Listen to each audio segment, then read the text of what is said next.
আসসালামু আলাইকুম, শুভ সকাল।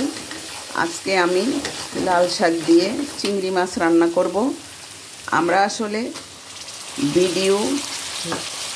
রিল ভিডিও দেখতে চাই না, পোস্টগুলাই সবাই দেখি, কমেন্ট করি, কিন্তু রিল দেখতে সবারই মনে হয় একটু অসুবিধা হয়, কষ্ট হয়, কিন্তু আমাদের তো দেখতে হবে। রিল না দেখলে কিভাবে হবে?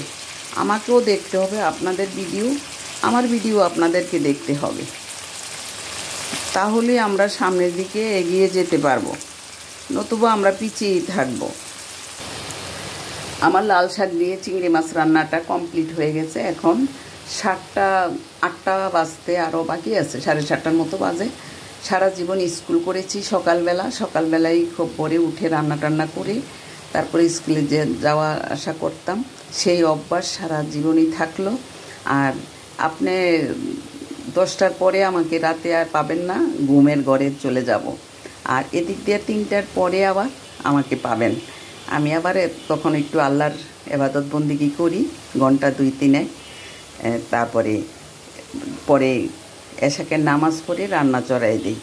তো আমার ভিডিওটা যদি ভালো লাগে প্লিজ একটু নেক নজর দিবেন। আল্লাহ হাফেজ, আসসালামু আলাইকুম।